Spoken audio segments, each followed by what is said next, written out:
McDonald's has not only survived, but has absolutely dominated almost everywhere in the world. In war zones, during recessions, and when facing cultural backlash. But in Bolivia, it died.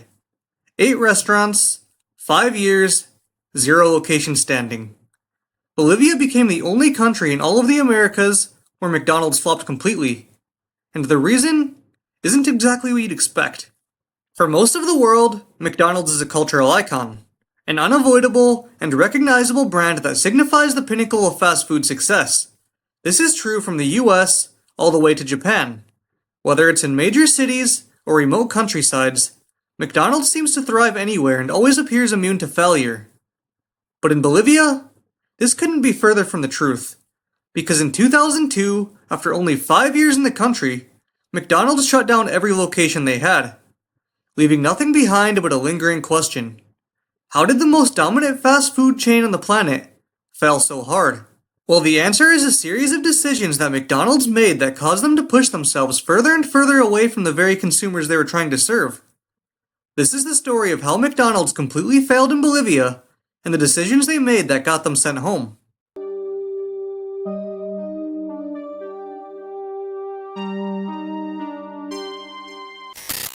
When McDonald's decided to enter the Bolivian market in 1997, the franchise expected instant success like they had been achieving everywhere else. By that point, the Golden Arches were already a global phenomenon, with more than 20,000 restaurants located in over 100 countries. Tens of millions of customers worldwide were spending money at McDonald's every single day, and in Latin America specifically, McDonald's had already found proof that their business model worked effectively, as they had already expanded into Brazil, Argentina, and Chile, and in each market, they immediately saw a pattern of interest, rapid growth, and early success. So on paper, expanding into Bolivia appeared to be a slam dunk, but as McDonald's was about to find out, things aren't always as simple as they appear. After opening its first Bolivian location in La Paz in 1997, McDonald's expanded to 8 locations throughout the country, including locations in cities such as Cochabamba and Santa Cruz.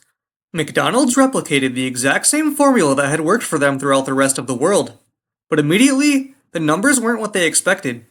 After the initial wave of curiosity, results showed that sales were slow and repeat customers were rare. The fast food chain had clearly underestimated how different the Bolivian market was from the ones they had encountered throughout the rest of the world. And early reports left McDonald's wondering, why wasn't Bolivia responding like every other market? Well, the answer is one rooted in culture, value, and politics. And these initial results were just the first sign of a deeper disconnect that McDonald's didn't fully understand at the time. And as time went on, the disconnect became more obvious and eventually made the entire operation unsustainable. Bolivia's resistance towards McDonald's wasn't just because of a dislike for Big Macs or McChickens. It had more to do with the country's relationship with food itself. In Bolivia, meals aren't something that you rush. They're handmade, slow, and rooted deeply in tradition. Food is something viewed as personal and tied directly to family, community, and country. Food isn't something you prepare quickly and eat in the go. Meals are about slowing down and connecting with your community and heritage. And the McDonald's business model offers the complete opposite. McDonald's went into Bolivia marketing their product as a fast service, where meals could be prepared in minutes and that Bolivians could eat quickly so that they could get to their next task. I mean, that's literally the definition of fast food and had worked everywhere else. But Bolivians weren't impressed. In a country that deeply values the process of making and consuming meals, factors like speed, standardization, and uniformity that the McDonald's business model depends on weren't all that appealing. McDonald's didn't just introduce a new restaurant to Bolivia. They introduced a new philosophy of eating itself, one that felt mechanical and extremely impersonal, and that philosophy clearly didn't land. Bolivians were used to the idea of someone spending hours or even all day making a meal, and now they were being bombarded with the idea of meals appearing in front of them in seconds.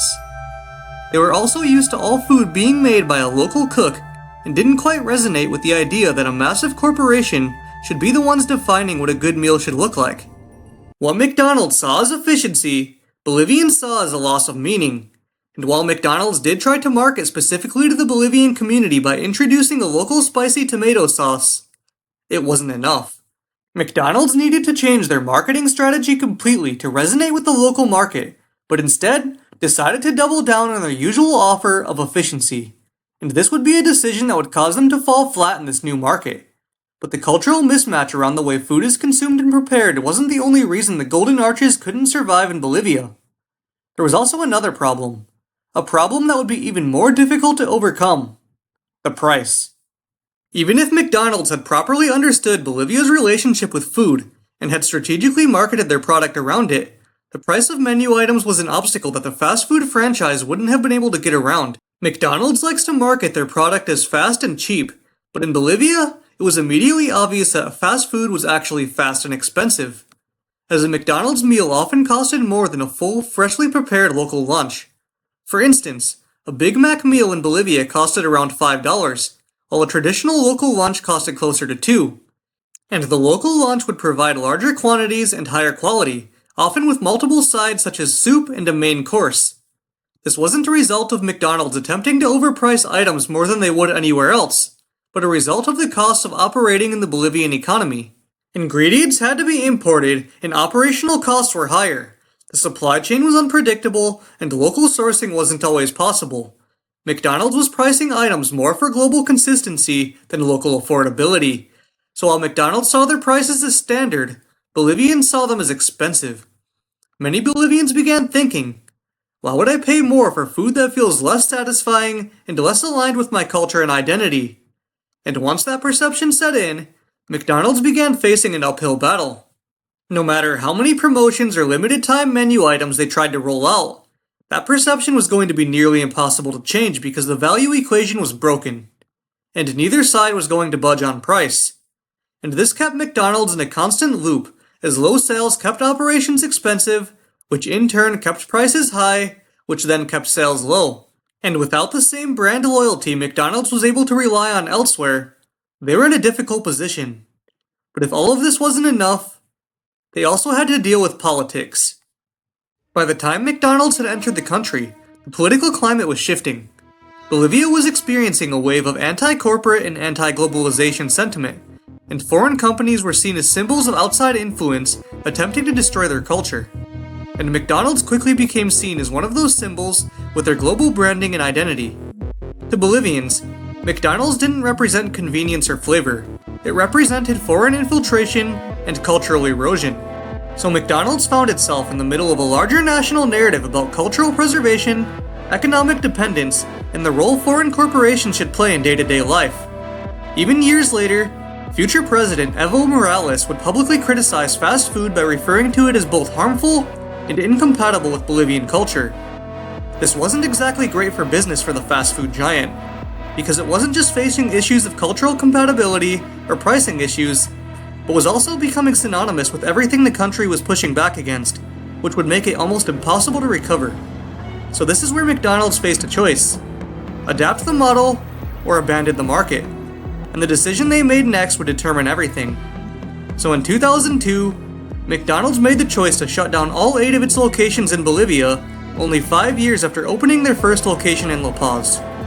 All in all, the McDonald's expansion into Bolivia was a complete failure and showed signs of it being a disaster from day one. They didn't fail because people hated burgers and nuggets, but for reasons deeper than the menu itself. It was a mix of being incompatible with a local community that valued slow and handmade food, not being able to price items to compete with the prices of local cooks, and a shifting political climate that made McDonald's a symbol for everything the country was against. Unlike other companies I've covered on this channel, McDonald's didn't fail because of a single decision or mistake, but a series of decisions over time that quietly led to this outcome, such as deciding to expand into a market they clearly didn't understand, keeping standard global prices in a local economy, and preserving its global identity instead of creating a Bolivian one, which ultimately led to the best decision McDonald's made during this entire operation, which was to leave the market completely. This story is a great reminder to companies that global dominance doesn't automatically guarantee success in a new market. Sometimes success in a new market requires adapting to local standards and giving your new customers what they want out of a product, because all markets are different, and while processes can be standardized, customer expectations can't be. But, as they say, time heals all wounds, so maybe McDonald's could try again in Bolivia someday in a milder political climate. Or, if not, they can always just rely on the other 100+ countries that absolutely love their food. This was the Visionary Analyst. If you enjoyed this video, please subscribe, drop a like on the video, and follow me on my social media accounts linked in the description below. And don't miss the next video, where we will be covering how companies decided to turn smartphones into tracking devices.